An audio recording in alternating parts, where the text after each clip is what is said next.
Bonjour à toutes et toutes. Florence Huby, je suis chef de produit à l'UGAP en charge de la formation professionnelle.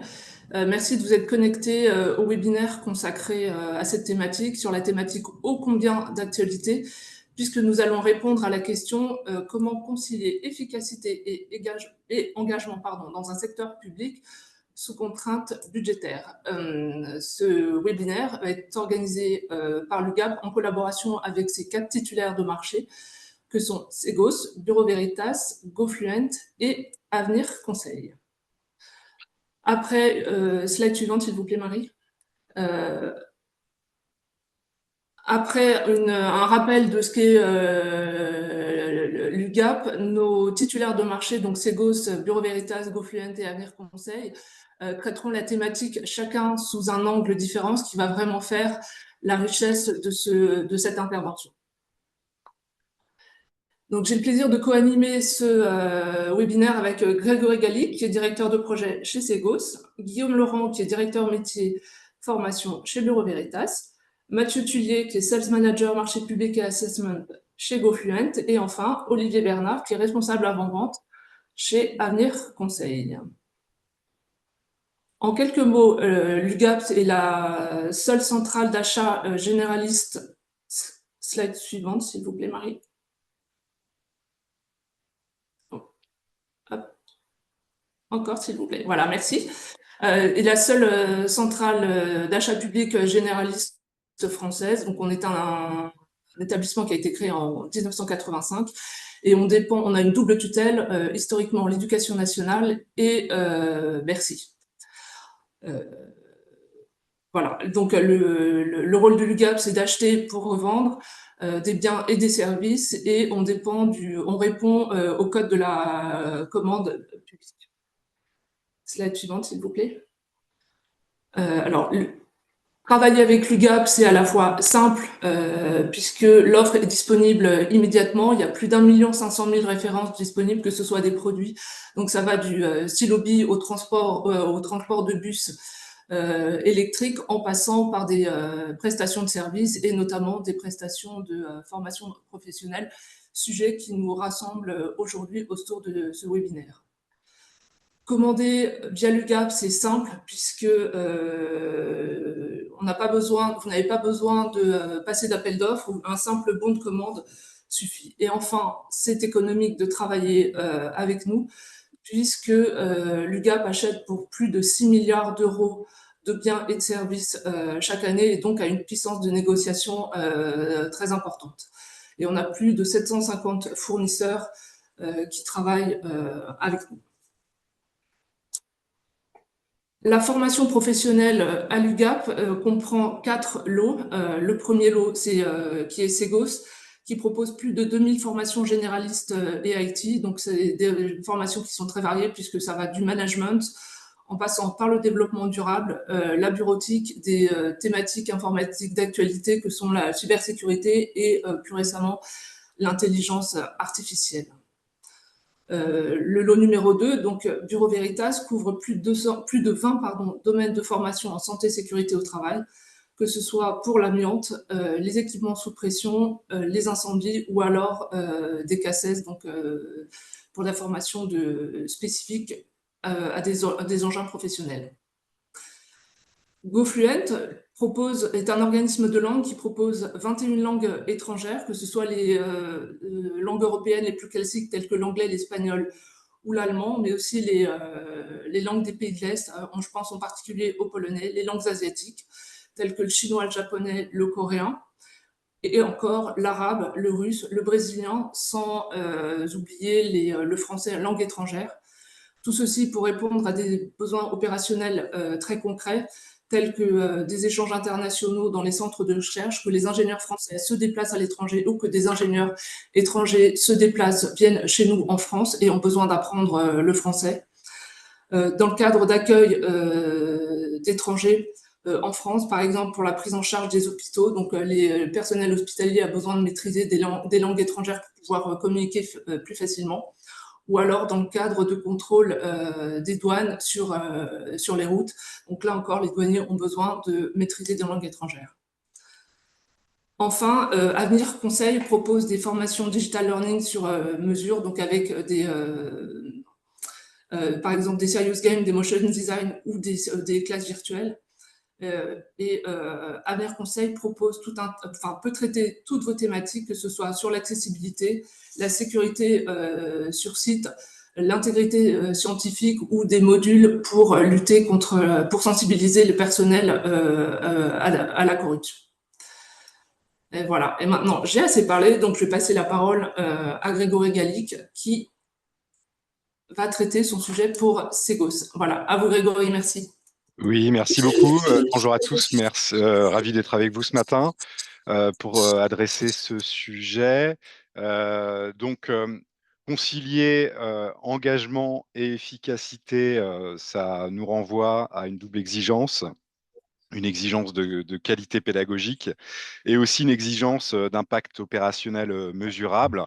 C'est-à-dire que sous contrainte budgétaire, dans nos administrations, chaque heure de formation doit résoudre un irritant métier ou bien améliorer le service rendu à l'usager. Donc notre boussole chez Segos va s'orienter vers un apprentissage actif, mémorable et mesuré.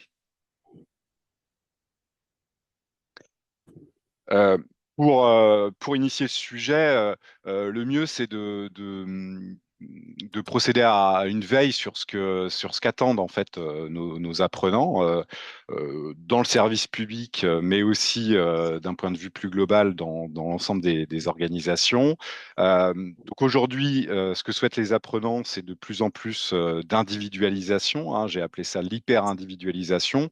C'est un peu près un même phénomène que le phénomène qu'on vit dans nos sociétés au quotidien. Mais en formation, ça signifie qu'on va plus forcément proposer le même menu à tout le monde, mais qu'on va proposer des parcours qui vont être ciblés et adaptés à la cible. Et on verra tout à l'heure que l'IA peut nous aider à le faire. On va aussi s'appliquer à procéder à une démarche de conception qui va être véritablement centrée sur les besoins et l'utilité pour l'apprenant, et donc avec des systèmes de conception et d'ingénierie pédagogique qui vont s'appuyer sur des démarches type design thinking pour bien impliquer différentes parties prenantes, dont l'apprenant. L'hyper-individualisation aussi, ça signifie, et je vais faire le lien avec le deuxième aspect, flexibilité, accessibilité, ça signifie de proposer des contenus de micro-learning qui vont pouvoir s'inscrire dans le flux de travail. Donc plus de flexibilité aussi dans l'offre de formation qui va à la fois développer les compétences, professionnaliser, mais aussi s'ancrer dans le flux de travail, c'est-à-dire rapprocher la formation du travail à travers des solutions qui vont aider à un support à la performance, à la demande, quand l'apprenant en a besoin. Et c'est ce que les apprenants souhaitent. Euh, Aussi, sous contrainte budgétaire, ça veut dire aussi des difficultés parfois à sortir les agents des opérations pour les amener en formation. Donc, on observe aussi chez Segos des formats présentiels qui sont de plus en plus courts. Et je ne parle pas uniquement de digital, mais on va également proposer donc, dans le flux de travail des formats courts accessibles partout. Tout ça n'empêche pas une logique, une véritable envie de la part des apprenants d'une plus grande collaboration, en tout cas d'une dimension très mammifère de l'apprentissage, c'est-à-dire une véritable volonté d'apprendre ensemble, de jouer le jeu de l'intelligence collective, aussi le sentiment d'appartenir à une communauté apprenante ou une communauté de pratique. Et puis, ce qu'on observe aussi, c'est ce qu'on appelle, excusez-moi l'anglicisme, mais le user generated content, c'est-à-dire le fait que ce soit les apprenants eux-mêmes qui puissent produire du contenu et consommer du contenu produit par des pairs de confiance et qui ont l'expertise à partager en interne. Et puis, quatrième attente des apprenants, le sujet de la valorisation et de la reconnaissance en fait des compétences acquises, avec une volonté d'avoir cette reconnaissance qui soit visible à la fois en interne mais aussi en externe. Ce qu'on observe chez Segos, un phénomène de plus en plus courant, des gens du secteur public ou privé qui assistent à nos formations et qui se prennent en photo et qui publient après tout ça sur LinkedIn. C'est un phénomène qu'on voit de plus en plus. Donc, ils souhaitent finalement valoriser le fait qu'ils soient partis en formation et qu'ils aient développé de nouvelles compétences. En synthèse de tout ça, l'enjeu pour nous, c'est de former juste, hein, de manière utile et efficace, donc, mais aussi de former juste à temps. Parce que les choses évoluent très vite. On connaît une forte accélération d'innovation technologique, coucou l'IA derrière tout ça. Et donc, former juste et juste à temps est un enjeu pour la formation professionnelle. Alors, quelques éléments de réponse finalement à ces attentes. Comment est-ce qu'on y répond chez Segos? Donc, on s'attache à produire et à délivrer des formations qui soient engageantes et utiles. Et puis, on souhaite aussi faire vivre à nos apprenants un moment significatif et émotionnel pour un ancrage mémoriel et un impact donc durable. Ça signifie trois choses, trois leviers. Il me semble important de revenir à des fondamentaux pédagogiques qui soient des fondamentaux éprouvés. Donc ça, c'est dans l'ADN Segos. Autrement dit, une pédagogie active, une alternance des techniques d'animation, des modalités d'apprentissage, mais aussi s'appuyer sur ce que nous apprennent les sciences cognitives. Et puis aussi cette logique de co-développement, d'intelligence collective. Donc ces fondamentaux vont permettre un ancrage durable et cette notion d'utilité, d'efficacité qui se joue à travers le transfert des acquis en situation de travail. Ensuite, on va sublimer tout ça à travers l'expérience apprenant. On l'a dit juste avant, les formats sont de plus en plus courts, donc ils doivent être aussi de plus en plus marquants. Donc, on va proposer des dispositifs qui soient expérientiels, ludiques, scénarisés. Et puis, euh, on s'aperçoit aussi chez Segos que les formats présentiels deviennent de plus en plus aussi parfois événementiels quand c'est pertinent et la capacité qu'on peut avoir à amener nos apprenants hors les murs. L'objectif ici, c'est de renforcer l'engagement émotionnel et la mémorisation à travers une expérience mémorable. Troisième levier, ce sujet d'organisation apprenante. Donc, comment est-ce que, à moindre coût, j'ancre des apprentissages dans la durée? Ben, ça passe aussi par un système interne qui va jouer de la communauté de pratique, de mentorat, de tutorat, pour accélérer finalement l'appropriation des connaissances dans le flux de travail et dans les services.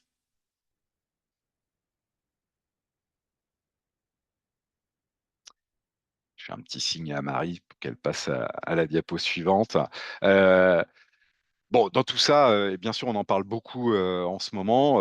La technologie, hein, de manière assez large, mais on va y intégrer l'intelligence artificielle, va être au service des fondamentaux et des objectifs que je viens d'évoquer juste avant, et pas l'inverse, hein, ça ne peut pas être un gadget.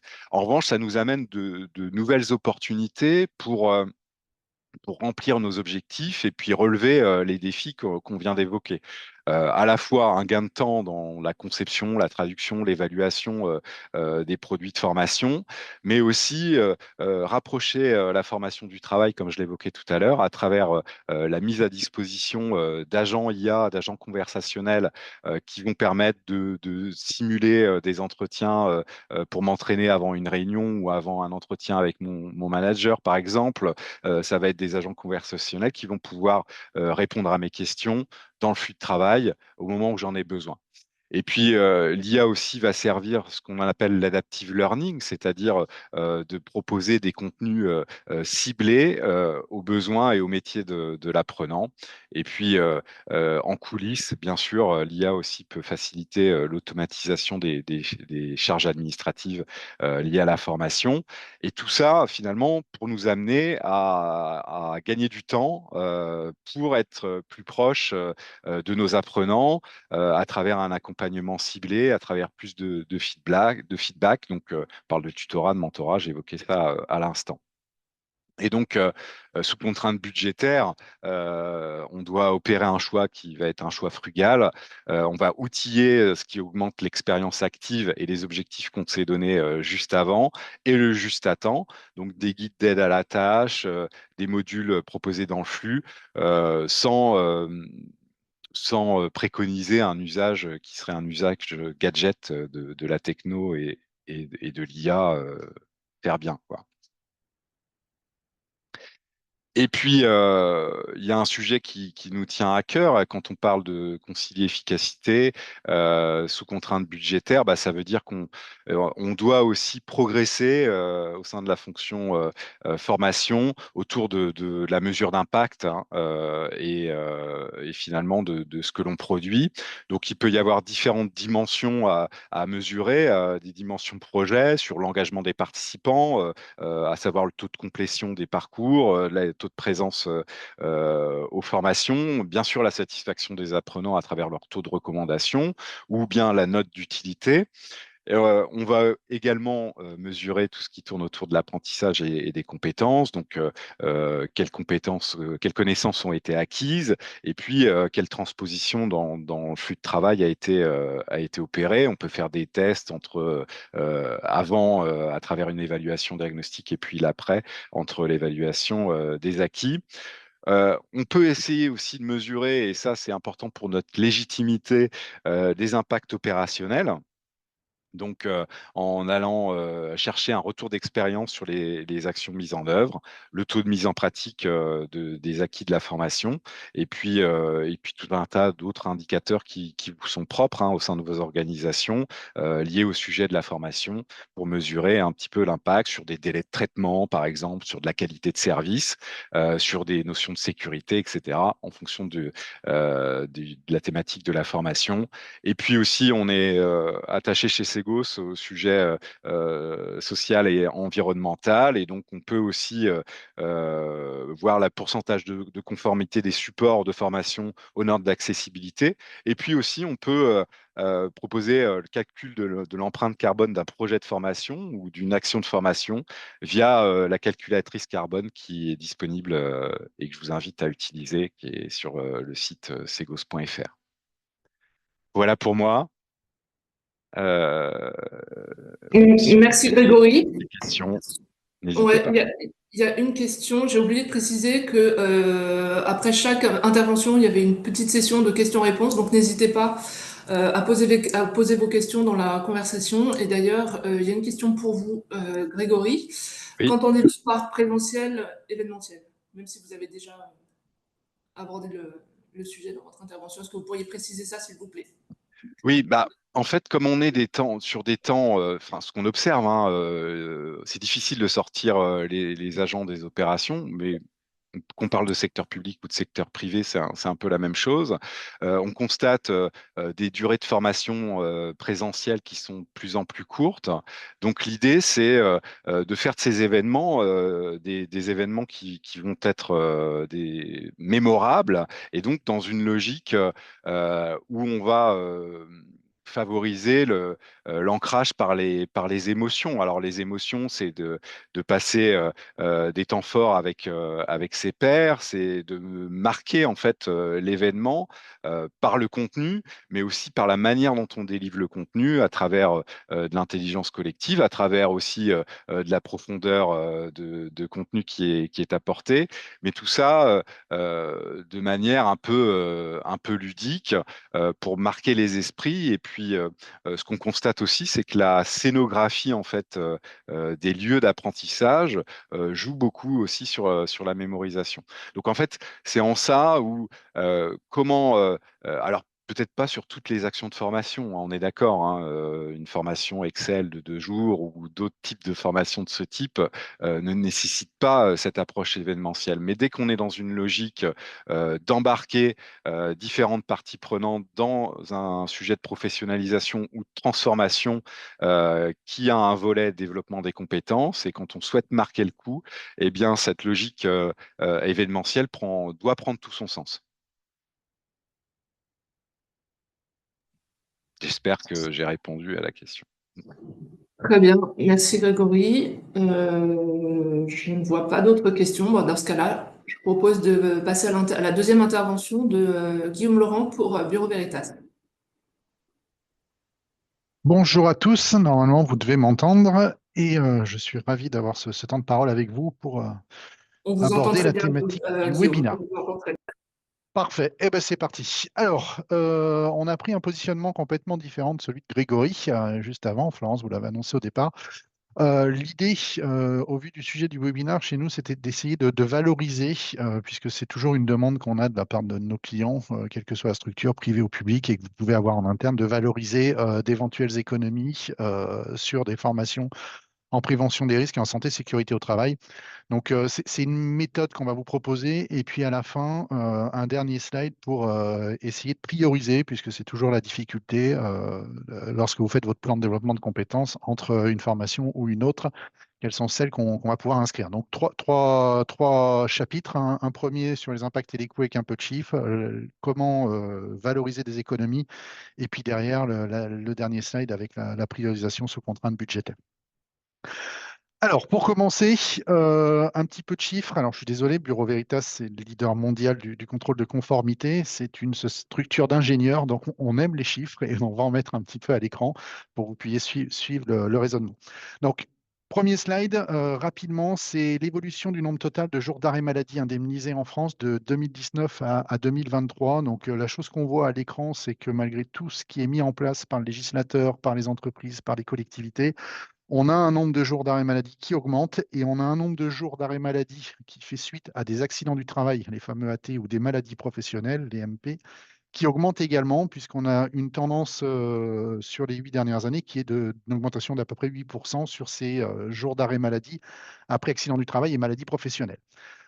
On va focuser maintenant sur ces jours d'arrêt maladie après accident du travail et maladie professionnelle parce que c'est ceux qu'on peut valoriser le plus facilement. Donc, sur le slide suivant, vous allez découvrir la ventilation en millions. Donc, c'est bien 96,5 millions de jours d'arrêt maladie en 2023 après les accidents du travail et des maladies professionnelles, avec le secteur privé qui domine, mais on a réussi à reconstituer avec les données de la DARES, de l'INSEE et des CNAM, la ventilation pour la fonction publique d'État, la fonction publique territoriale et l'hospitalière. Donc, avec un nombre d'arrêts qui est un peu plus important sur l'hospitalier, mais c'est sans grande surprise. Alors, maintenant, une fois qu'on a cette donnée-là, on va pouvoir continuer à descendre via le slide suivant pour regarder le nombre de jours d'arrêt moyen par personne après accident du travail ou maladie professionnelle. Donc là, on se rend compte que la fonction publique surperforme par rapport au global des actifs en France, avec un nombre d'arrêts maladie après AT, maladie professionnelle, qui s'établit à 1,8 jours en moyenne pour chaque agent. Par contre, quand on fait le détail entre la fonction publique d'État, territoriale et hospitalière, on se rend compte que l'hospitalière n'est pas très loin de ce qui se passe sur le secteur privé. Mais ça donne une tendance et on voit qu'effectivement, on a une fonction publique hospitalière qui est plus impactée par ces arrêts, ces accidents du travail et ces maladies professionnelles débouchant sur des jours d'arrêt maladie. Donc, ça, on verra juste après, mais ça peut vous donner un ordre d'idée pour vous si vous souhaitez valoriser vos économies et avoir quelques chiffres, de savoir que dans votre fonction publique, on est sur ces ratios-là en moyenne sur les dernières années. Alors, sur le slide suivant, ce qu'on va découvrir, c'est les principales causes d'arrêt, toujours par fonction publique, par thématique. Donc là, la DARES a été d'une grande aide, même si l'étude date d'il y a 3 ans. Normalement, il n'y a pas de grandes modifications. Et on se rend compte que le champion de toute catégorie des motifs d'arrêt maladie après accident du travail ou maladie professionnelle, ce sont nos amis des troubles musculo-squelettiques qui sont sur la première place, quelle que soit la fonction publique concernée. Après, on peut avoir des variations, mais on va retrouver également chez tout le monde ce qu'ils appellent des accidents de manutention, que ce soit des patients ou des charges sur les autres fonctions publiques. Et dans ces accidents de manutention, la frontière est très très mince avec les TMS, donc ça fait que conforter la première ligne. Et vous trouvez d'autres thématiques juste en dessous. Donc, ce que je vous propose sur les slides suivants, c'est de focuser sur ces TMS, puisque c'est ceux qui nous intéressent le plus, mais la méthode est la même partout. Donc là, on va regarder quel est le coût journalier indirect d'un arrêt maladie. Alors, quand on regarde ça, la CNAM met 3 points dans le coût indirect d'un arrêt maladie. Le premier, c'est le remplacement de l'agent absent, puisqu'il va bien falloir soit faire des heures sup avec quelqu'un d'autre, soit prendre de l'intérim, soit un CDD ou autre, et il va y avoir un peu de formation. Donc là, ça a un coût. Le deuxième coût, c'est la désorganisation du service. Il peut y avoir une perte de continuité ou de qualité de service, des retards dans les missions, il y a de la charge mentale qui peut s'accroître sur les collègues qui sont restés dans l'équipe, etc. Et le dernier point, c'est les coûts administratifs, puisqu'il va falloir gérer cet arrêt au niveau RH, la déclaration, la suivi, la reprise. Et puis, il peut y avoir des réorganisations de planning ou autre chose que vous connaissez.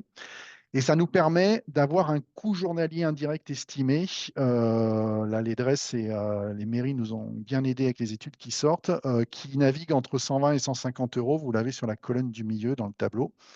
Et quand on rapporte ça à la durée moyenne en jours d'un arrêt maladie après accident de travail ou maladie professionnelle liée à des TMS, on peut arriver à un montant estimatif d'économie lorsque cet arrêt maladie ne se déclenche pas. Donc, vous avez le coût et l'effet inverse vous donne un montant d'économie. Donc, vous voyez que sur la fonction publique d'État, on est à 1800. Sur la fonction publique hospitalière, on est à 3300. Alors, c'est pas monstrueux quand on le dit comme ça. Maintenant, si on le rapporte au global, avec les 96 millions qu'on a vus tout à l'heure de jours d'arrêt et qu'on fait les ratios, on est sur un coût de 157 millions pour la fonction publique hospitalière et au global, on va passer les 320 millions.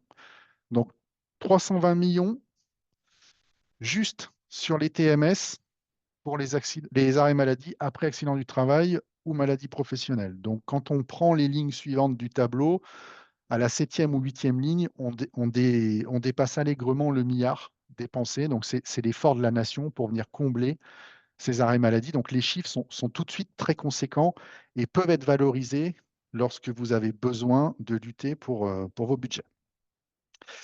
Alors, là, vous avez les coûts liés à l'arrêt maladie et puis il peut y avoir des coûts cachés. Dans certains cas, c'est sur le slide suivant, puisqu'on a régulièrement des jugements qui permettent le versement d'indemnités complémentaires. Donc, vous avez un exemple là qui est assez représentatif sur les TMS d'un agent de commune qui a été placé en inaptitude définitive et qui a attaqué la communauté et qui a gagné. Donc, il y a eu une reconnaissance de la maladie professionnelle, une rente d'invalidité et puis des indemnités complémentaires à verser pour l'agent. Le tribunal s'est calé sur 3 points. Ce qu'ils ont retenu, c'est l'absence de formation. Donc, c'était le premier point sur le jugement. Le deuxième point, c'est le non-suivi des précaux du médecin du travail. Et puis, le troisième point, le non-respect, enfin, la non-prise en compte pardon, des alertes répétées des IRP de la structure qui n'ont pas donné suite à d'action du management. Donc, il y a eu une condamnation. Pour vous donner un ordre d'idée, là, c'est plus compliqué puisqu'on a rarement les montants définitifs, mais sur les TMS, les condamnations naviguent entre 15 et 40 000 euros d'indemnités complémentaires à verser par l'employeur. Donc là, c'est un chiffre qui est global, hein, privé-public. Je n'ai pas le distinguo entre les deux structures. C'est assez léger. Par contre, quand vous allez sur des accidents plus graves qui sont liés à des risques lourds, où on peut avoir des dommages corporels importants ou pire, les montants d'indemnités complémentaires peuvent être beaucoup, beaucoup plus importants. Et c'est là où va se faire la nuance lorsque vous allez devoir faire vos arbitrages, c'est qu'il va falloir prendre en compte les risques très forts qui vont concerner assez peu de personnes, de la conduite d'engin, du travail en milieu hyperbare, du risque amiante, des choses comme ça, et puis des risques beaucoup plus faibles, mais qui vont concerner énormément de personnes et sur lesquels vous aurez probablement un ROI en valeur absolue plus rapide.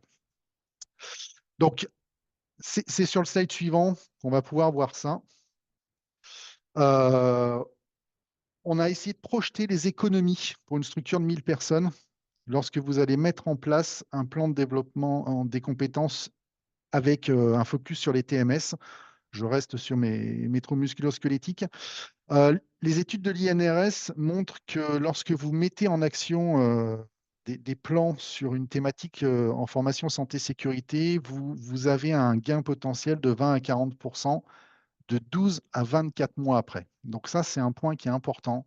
C'est que votre ROI, vous ne l'aurez pas sur l'exercice en cours, vous l'aurez sur l'exercice suivant et l'exercice d'après.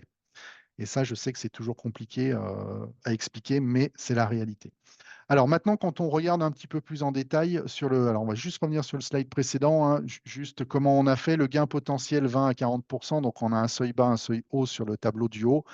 On a, si je reste sur la fonction publique hospitalière, un nombre de jours d'arrêt maladie suite à accident du travail ou maladie professionnelle qui est estimé à 868 jours en moyenne sur une structure de 1000 personnes. Donc, on va gagner 174 jours sur un gain bas et 347 sur un gain haut. Et après, on va reprendre les cours journaliers qu'on avait tout à l'heure. Et je vois qu'il y a une petite coquille sur le tableau du bas. Donc, on serait sur un gain potentiel à 40% sur l'hospitalier qui serait un peu légèrement supérieur à 50 000 euros, 52 000 euros si je ne me trompe pas, et 18 000 euros pour la partie territoriale. Les autres, les chiffres sont affichés.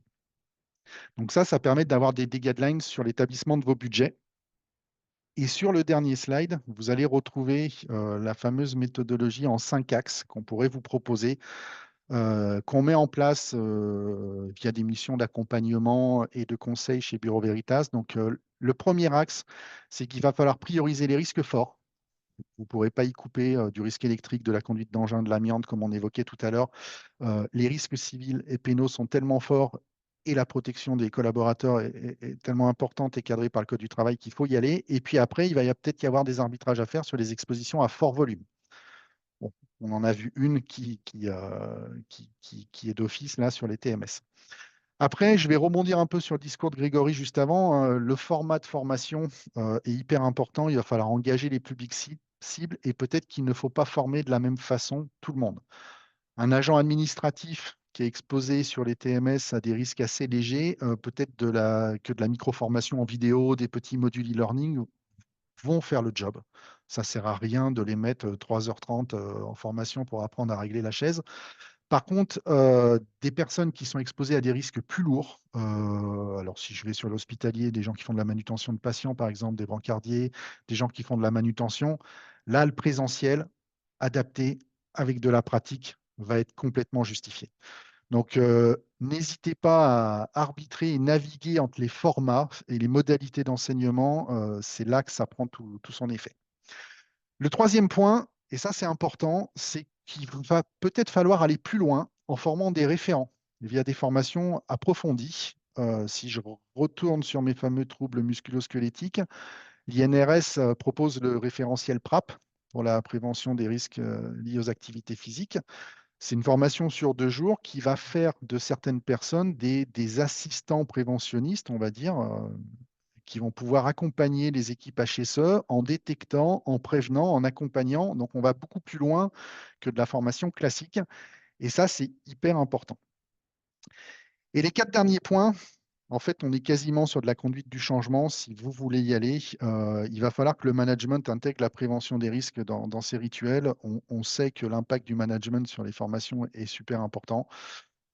S'il accompagne ses collaborateurs, il leur explique pourquoi ils vont en formation, quels sont les résultats attendus, ça ne sera pas du tout la même chose que tiens, voilà ta convoque, demain à 9 h, il faut que tu sois dans telle salle.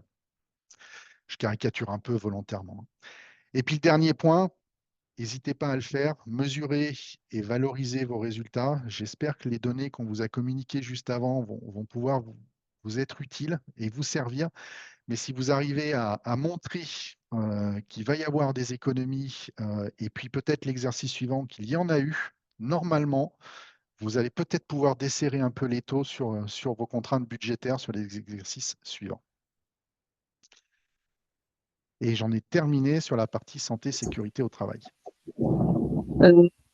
Guillaume, pour cette présentation et ces chiffres très impactants, je pense que ça amène toutes les organisations à réfléchir sur les plans de prévention de santé-sécurité.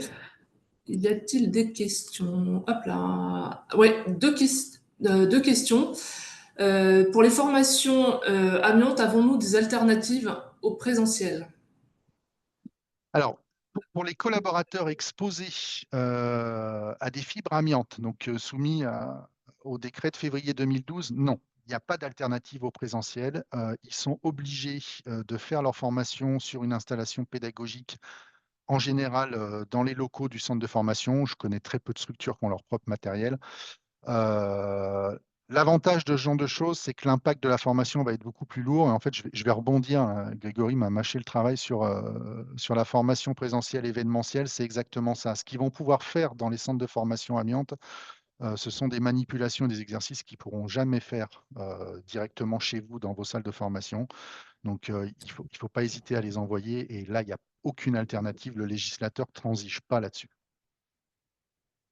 Très bien, merci Guillaume. Et une deuxième question, avons-nous des informations sur le passeport prévention, s'il vous plaît? Ah, le passeport prévention.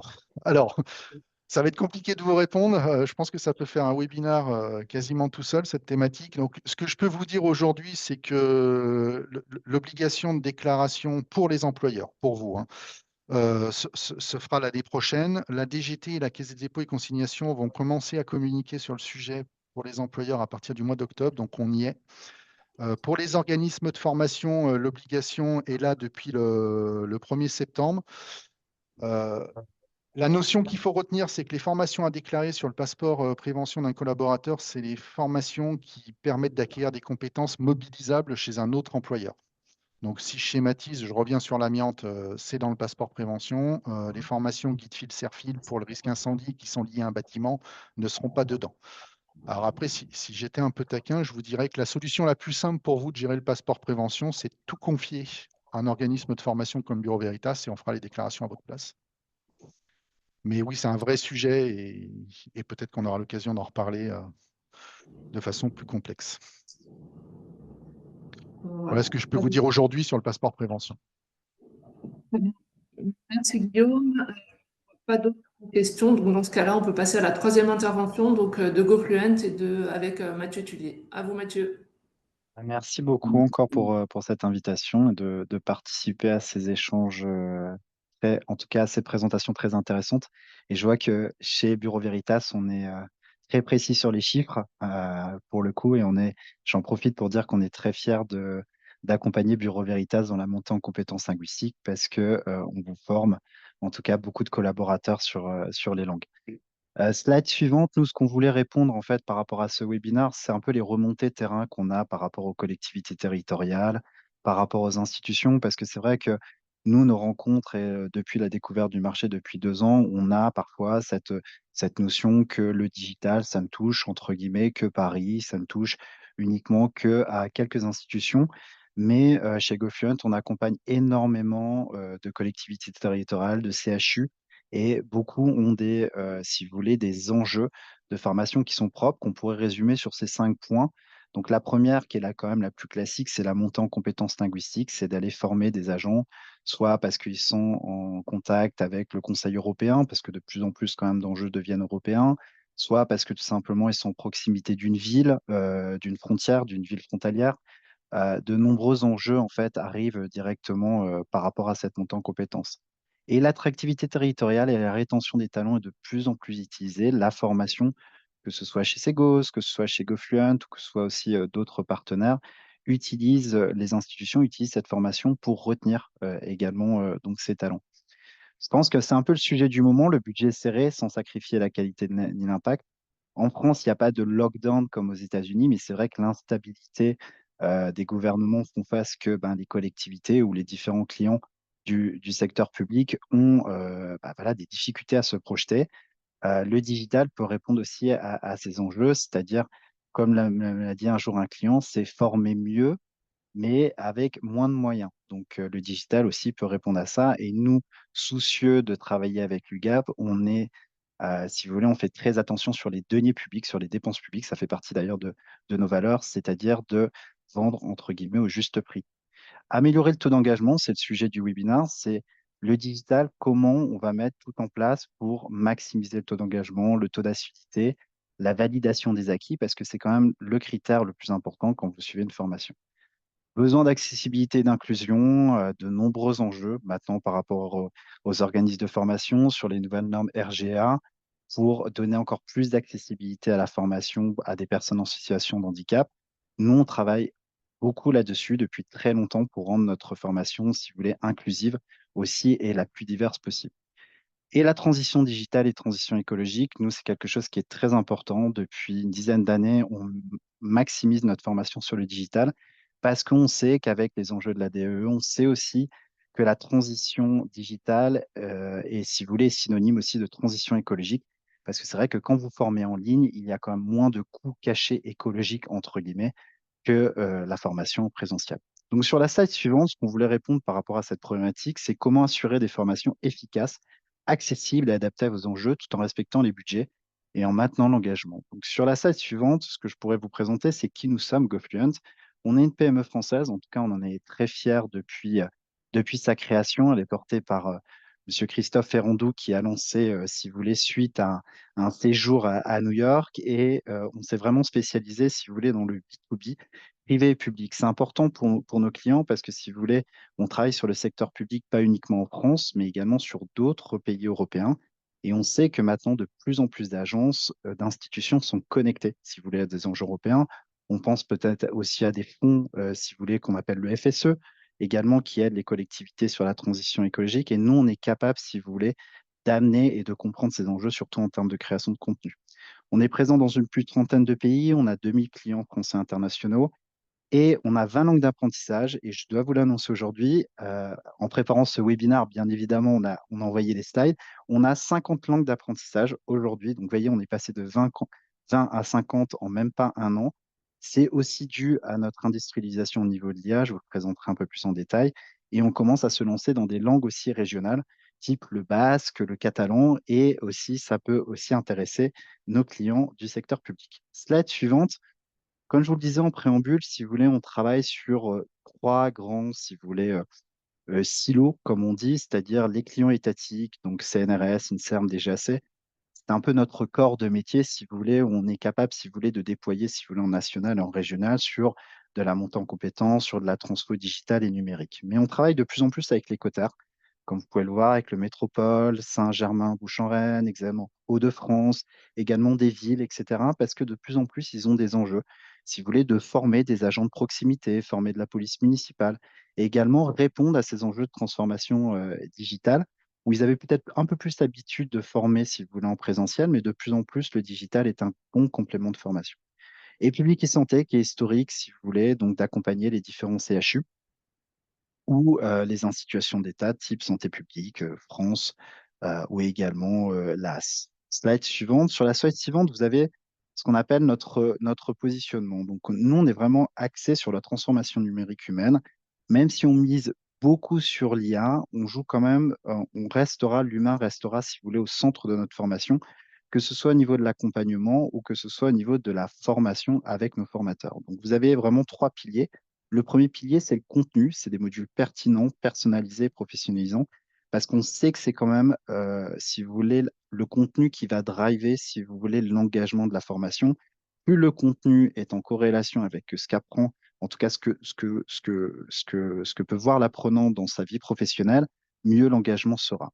Le digital, on est une plateforme e-learning alimentée par l'IA, accessible 24 heures sur 24 7 jours sur 7 sur tout support. Ça répond beaucoup à la nouvelle génération qui se forme aussi différemment, beaucoup via le mobile, beaucoup via du micro-learning. Donc, on mise également beaucoup là-dessus. Et l'humain, parce qu'on sait que l'humain est au centre de la formation. Sur la slide suivante, nous, si vous voulez, on a accès à l'IA qui booste l'engagement et l'IA chez GoFluent. On sait que depuis 2 ans, ça va être un enjeu de souveraineté pour les clients du secteur public et du secteur privé. Donc, notre IA est développée sur nos propres serveurs, c'est-à-dire qu'on investit massivement sur l'achat de serveurs et de développement pour que l'IA tourne en propre et qu'elle soit 100% européenne. Donc, si vous voulez, on l'axe sur quatre piliers. L'IA conversationnelle, on va créer des jeux de rôle réalistes. Ça plaît beaucoup aux agents qui sont en contact, si vous voulez, direct avec les citoyens ou les personnes. C'est-à-dire que, par exemple, la police municipale, on imagine, si vous voulez, des jeux de rôle réalistes qui projettent, si vous voulez, dans de la compétence réelle. De l'IA dans les cours individuels, on veut vraiment créer entre guillemets, des super professeurs, des super Robocop.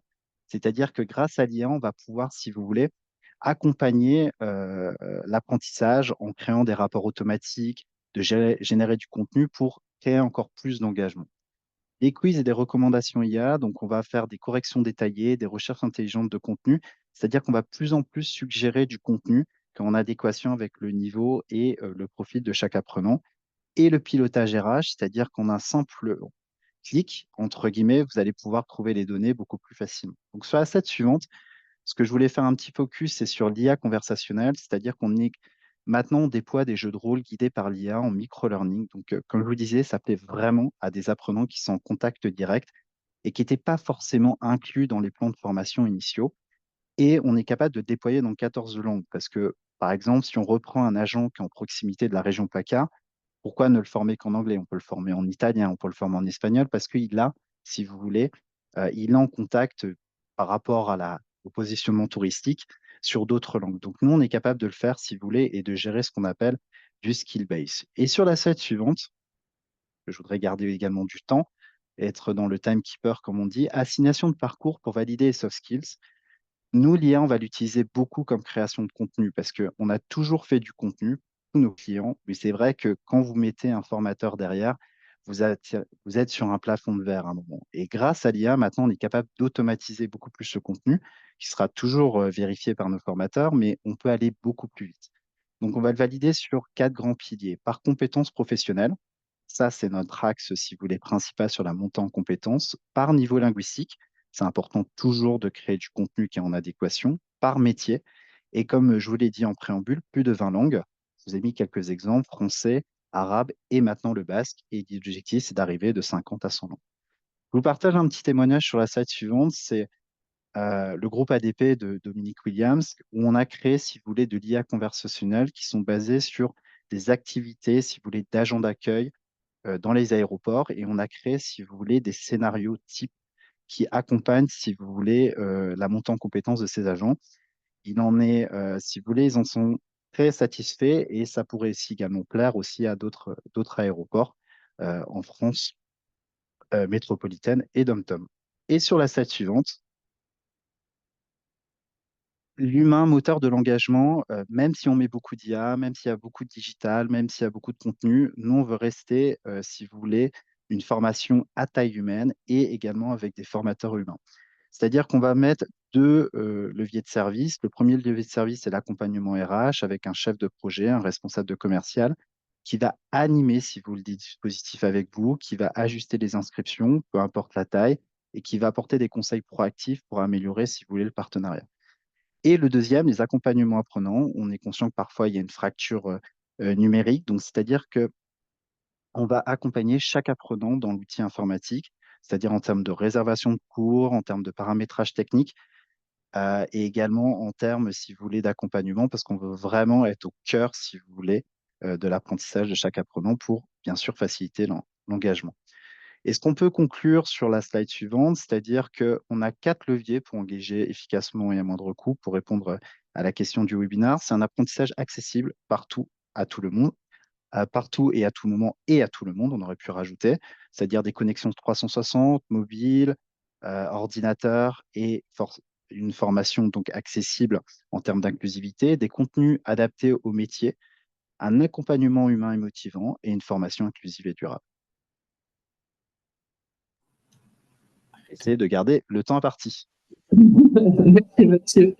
Très question dans la conversation, mais moi, je voudrais pour vous, Mathieu, est-ce que Fluent a la possibilité de s'assurer que les langues apprises par les agents sont utilisées au quotidien et se transfèrent dans leur pratique professionnelle? Est-ce que vous avez un moyen de mesurer ça, Mathieu? Alors, c'est une très bonne question. C'est un petit peu haché, mais je pense la comprendre. C'est-à-dire que nous, si vous voulez, on propose des formations où on met à disposition ce qu'on appelle un portail administrateur où on va vraiment, si vous voulez, traquer l'assiduité des apprenants par rapport aux formations engagées. C'est-à-dire que vous allez avoir un outil de pilotage où vous allez pouvoir, donc, le temps passé au niveau de la formation, les cours individuels pris, et également, on va valider, si vous voulez, cela par des niveaux CESR. C'est-à-dire qu'au début de chaque formation, il y a un test qui est passé, et à la fin de la formation, il y a un certificat officiel qui sera restitué donc à l'apprenant et également donc au formateur. Et de plus en plus, parce que c'est vrai qu'on pourrait y consacrer un webinaire complet, de plus en plus, il y a quand même une tendance dans la formation, c'est ce qu'on appelle le skill base, hein, c'est-à-dire c'est de vraiment valider non pas exclusivement sur des activités linguistiques, mais sur des activités de compétences. Demain, est-ce que c'est pas plus important de voir quelqu'un qui est capable d'animer une réunion plutôt que de savoir s'il a un niveau C1? La question se pose. En tout cas, beaucoup de nos partenaires, en tout cas, s'orientent là-dessus. Comme je le disais, au niveau de l'IA conversationnelle, maintenant, on peut imaginer des scénarios, si vous voulez, qui vont projeter des personnes dans des situations linguistiques et le retour sur investissement est beaucoup plus intéressant pour cela. Très bien. Avant de passer à la dernière intervention de conseil, je vois qu'il y a une question pour Bureau Veritas et Guillaume. Guillaume, un passeport prévention est-il nécessaire dans la fonction publique d'État, s'il vous plaît? Oui, oui, il est nécessaire. En fait, c'est le Code du travail qui le définit et la loi est claire. L'ensemble des actifs français sont concernés par le passeport prévention. Donc, l'agent peut le compléter lui-même, mais l'obligation de complétion porte sur l'employeur quand la formation est faite par l'employeur lui-même ou alors par l'OF quand la formation est confiée à un organisme de formation. Donc, mais oui, c'est obligatoire également pour la fonction publique d'État.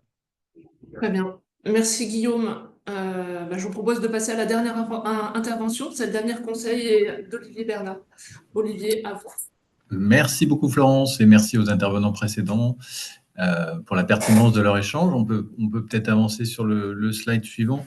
Ce que je voudrais juste rappeler quand même en introduction, c'est que historiquement, le signataire du contrat UGAP, c'était EduFactory avec Avenir Conseil comme co-traitant.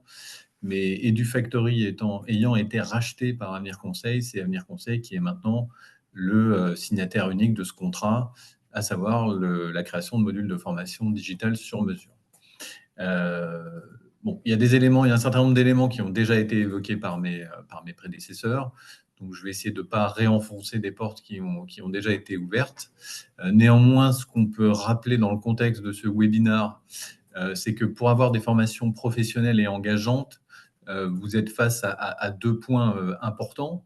Le premier, c'est un besoin, voire par certains aspects, une obligation de formation de vos agents, de vos usagers, des personnes qui sont intégrées au sein de vos instituts ou de vos agences, sur des thématiques qui peuvent être très diverses et variées, sur de la réglementation, sur de la transformation digitale, sur du service aux usagers, etc., etc. Donc, ce qui fait qu'il y a pléthore de sujets potentiellement traitables dans le cadre de cette formation.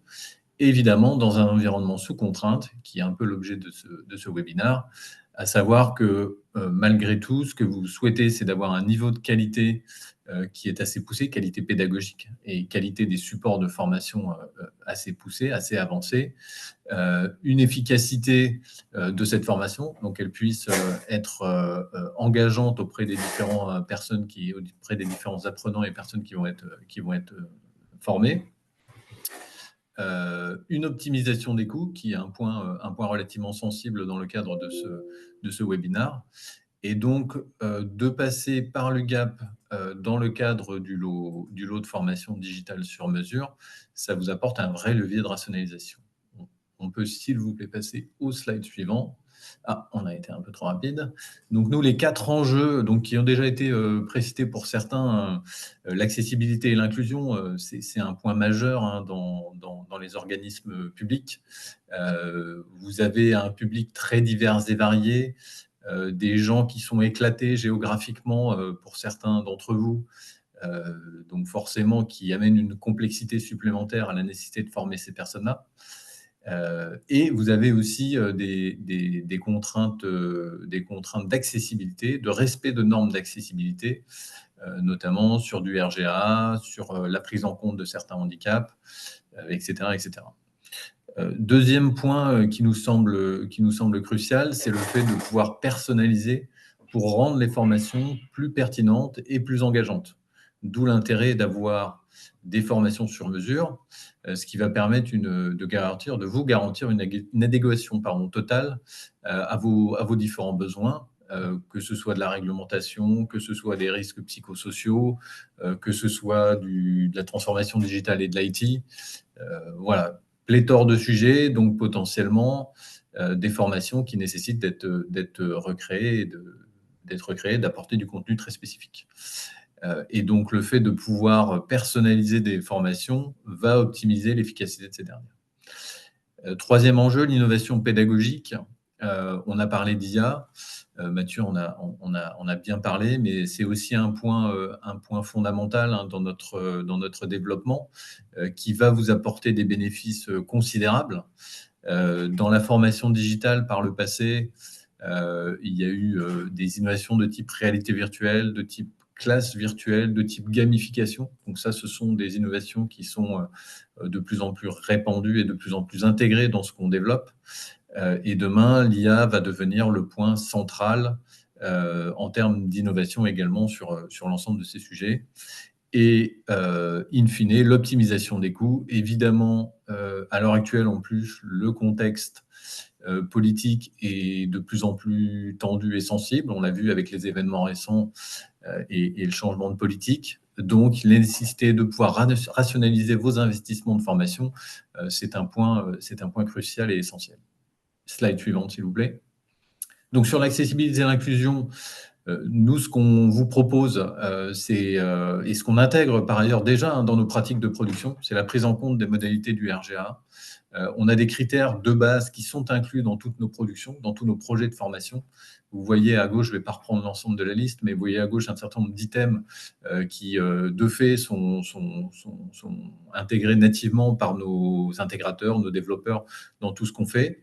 Après, si vous voulez aller plus loin, on a aussi des gens qui ont une connaissance très avancée sur ces problématiques d'accessibilité et de critères RGA, et donc qui ont connaissance de ces éléments. Et on peut aussi, en option, vous proposer d'intégrer l'ensemble des critères RGA pour rendre vos formations beaucoup plus accessibles si vous le souhaitez.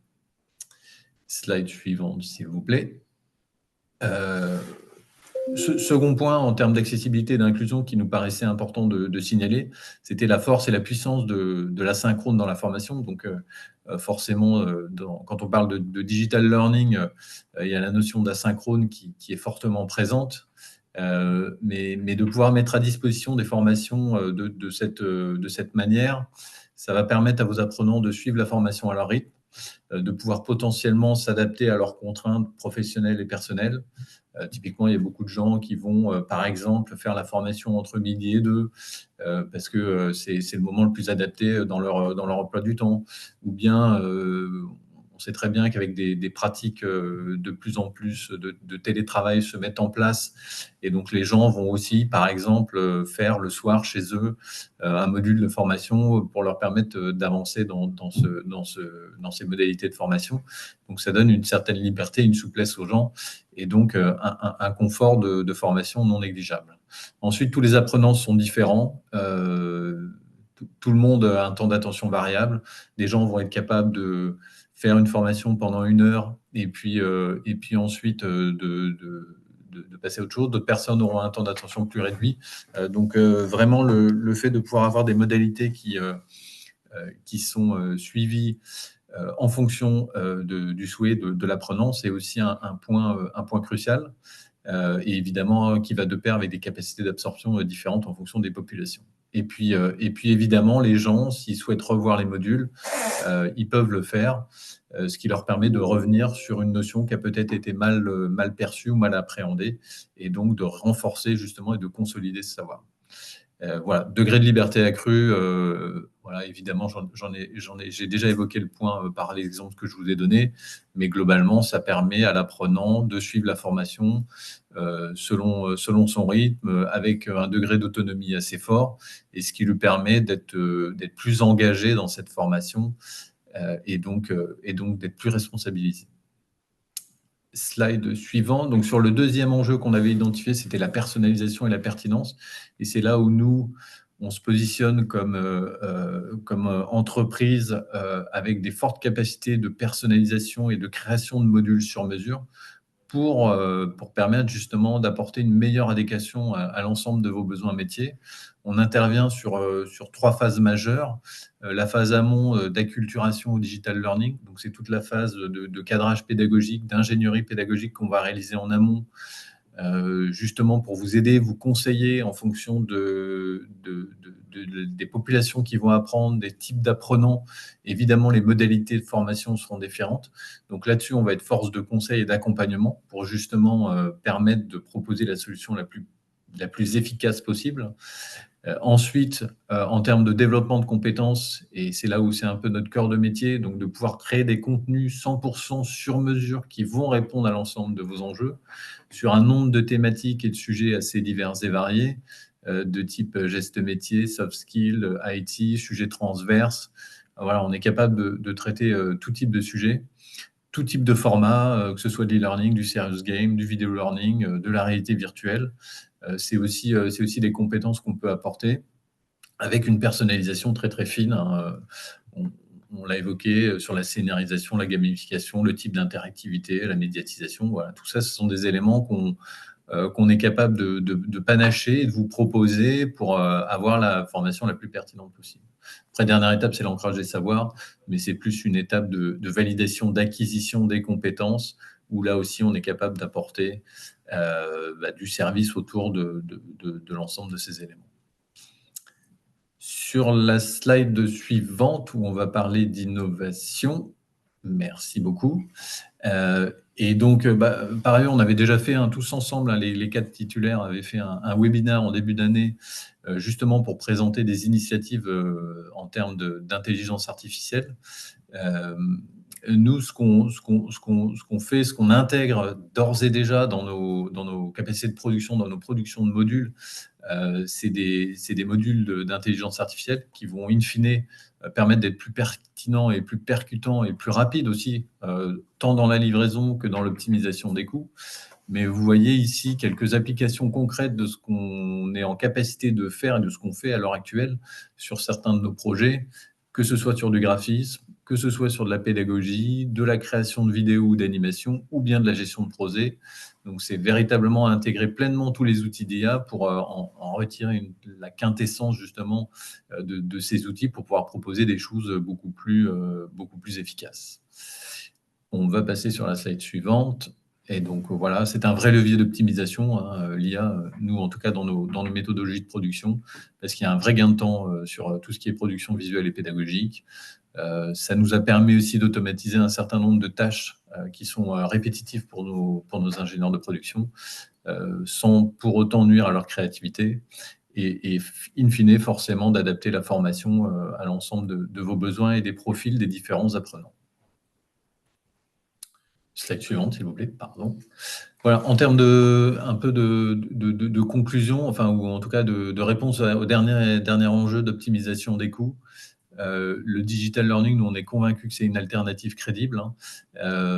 Et justement, le fait de pouvoir passer via l'UGAP, donc qui apporte un cadre et une solution, comme le dit l'UGAP, assez justement simple, rapide et économique, pour toutes les raisons qu'on connaît déjà, est un vrai facteur qui va vous permettre d'augmenter et d'être plus efficace vis-à-vis de vos formations. Le fait aussi de passer par le digital learning permet d'avoir un investissement unique, ce qui fait que si on rapporte le coût de l'investissement à l'apprenant, on a un coût qui est relativement faible, notamment si on va déployer à moyenne ou grande échelle ces formations-là. Forcément, le coût est très séduisant.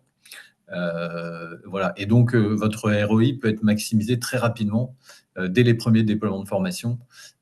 Et donc, forcément, c'est pertinent d'un point de vue financier. Ce qu'on rajoute également, c'est que, en tout cas, dans le cadre contractuel qu'on a avec l'UGAP, vous avez aussi une certaine indépendance et une autonomie, parce qu'on va vous céder les fichiers sources une fois que le projet sera finalisé et réalisé, ce qui va vous permettre potentiellement de pouvoir modifier par vous-même l'ensemble de ces supports de formation. Si notamment vous avez des modifications mineures à faire de texte, où ça ne nécessite pas forcément des compétences très élaborées, vous avez la capacité à le faire par vous-même à la suite du projet. On a une dernière slide, on avait juste 2 petits exemples. Voilà, si on peut lancer, voilà, le premier exemple, c'est juste pour vous montrer voilà, ce qu'on a pu réaliser par le passé pour des clients. Alors, on ne va pas montrer l'ensemble de la vidéo. Ce sont des e-learning à la base. Ouais, je pense qu'on peut couper le son. Ce sont des e-learning à la base. Donc là, ce sont plutôt une sorte de résumé condensé de ce qu'on a pu faire. où on va mixer dans cette première vidéo.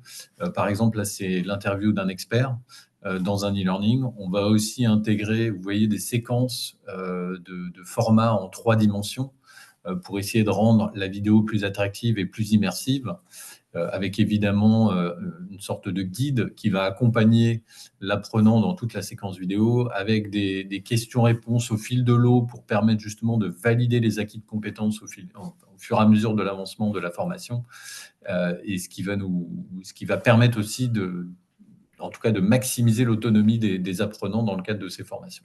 Je pense qu'on peut mettre en pause et passer à la seconde, on ne va pas trop s'étendre. Et ça, c'est un deuxième exemple de vidéos de type motion design. Ce sont des formats assez courts, simples à mettre en place, très efficaces auprès des différents apprenants, et qui vont permettre de parler d'un sujet. Voilà, vous voyez là, c'était sur la formation des gestionnaires d'unités. Parler d'un sujet là, je sais plus, c'était sur de la formation à travers un outil SI métier. Parler des sujets pour que les gens puissent rapidement rentrer dans les sujets, comprendre les contextes, les enjeux du projet en cours, si on parle d'un projet de déploiement. Voilà, c'est très efficace, très simple à mettre en place, assez rapide, voilà, avec un niveau de graphisme qui est relativement avancé et qui plaît beaucoup. Voilà, avec un coût aussi relativement modeste.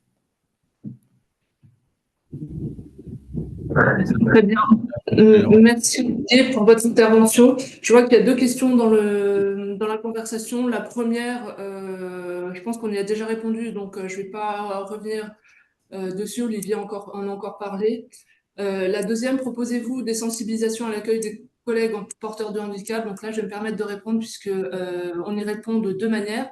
À savoir via une formation animée par Bureau Veritas, donc une formation qui est déjà disponible, qui est sur catalogue, ou si vous avez des besoins vraiment spécifiques à votre organisation, donc Avenir Conseil Formation pourra élaborer une formation qui répond vraiment à vos spécificités et à vos demandes. Voilà. Pouvez-vous préciser les facteurs qui impactent le coût d'un module? Là, je vais vous laisser répondre, Olivier. Je pense qu'ils sont très nombreux. Oui, alors oui, c'est vrai. C'est vrai que c'est une question qu'on nous pose souvent, mais qui est pas simple en termes de réponse, parce qu'il y a différents facteurs qui viennent influencer justement le prix. Peut-être de façon assez naturelle, les 2 facteurs en tout cas qui nous semblent les plus prépondérants. Le premier, c'est évidemment la durée du format, parce qu'entre une formation e-learning de 30 minutes versus une formation e-learning d'1 heure, évidemment, il y a une différence de coût parce qu'il y a beaucoup plus de choses à intégrer. Donc ça semble assez naturel. Et après, le deuxième facteur, on va dire prépondérant, va être autour du type de formation. C'est comme on l'a montré là sur le motion design, ça, ce sont des formats assez simples qui sont très rapides à mettre en œuvre, qui permettent d'adresser plein de personnes, qui sont relativement animées, très facilement accessibles par les gens, par les différentes personnes. Et donc ça, voilà, typiquement, c'est des types de formations qui sont pas très onéreuses et faciles à mettre en œuvre. Versus une formation 2D ou 3D. Donc ça, c'est plutôt le premier exemple qu'on vous a montré, les casinos. Là, on va dire que le niveau de graphisme peut avoir un impact, mais voilà, on a, grâce à l'IA notamment, capacité à pouvoir être plus rapide et plus efficace dans cette partie-là. Donc on arrive maintenant sur des coûts qui sont complètement raisonnables par rapport à ce qu'on pouvait avoir il y a quelques années. Et puis entre format 2D et 3D, c'est pareil, en fait, finalement, l'impact, en tout cas, de la 3D versus la 2D n'est pas si significatif que ça, parce que on peut très bien avoir un format de 30 à 40 minutes en 3D qui sera économiquement plus pertinent qu'un format 2D d'1 heure, par exemple. Donc, voilà, c'est des choix qu'il faut faire. Nous, on vous accompagne, c'est ce qu'on disait, en phase amont. On accompagne sur la meilleure modalité pédagogique pour justement être le plus pertinent dans le message qu'on va adresser. Et après, évidemment, dans cette phase d'accompagnement, on est aussi capable de pondérer par rapport à un budget que vous auriez potentiellement pour essayer d'avoir une solution la plus pertinente et qui va répondre à l'ensemble des contraintes, la contrainte budgétaire également. Merci Olivier. Donc en conclusion, on peut retenir de ces 4 interventions, c'est que comment on concilie efficacité et engagement, tout simplement, entre guillemets, en proposant des parcours de formation très ciblés, hyper individualisés, en permettant aux apprenants de suivre leur formation quand ils le peuvent grâce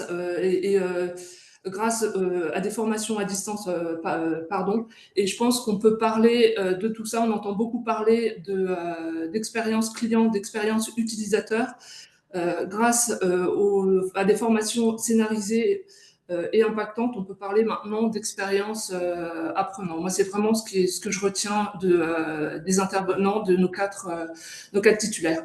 Et enfin, comment concilier la contrainte budgétaire grâce à la technologie, en particulier qui est au service de la qualité des formations, mais la technologie qui reste au service des apprenants, et les apprenants restent au cœur des formations.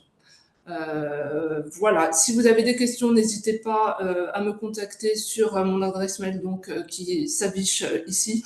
Encore une fois, merci beaucoup à Grégory Gallet, Guillaume Laurent, Mathieu Tullier et Avenir Conseil pour leurs interventions, et on espère vous retrouver pour une 3e formation qui reste encore, pour un 3e webinaire qui reste encore à programmer. Voilà, excellente journée à tous et merci encore. À bientôt. Merci à tous. Au revoir. À très bientôt. Au revoir. Au revoir.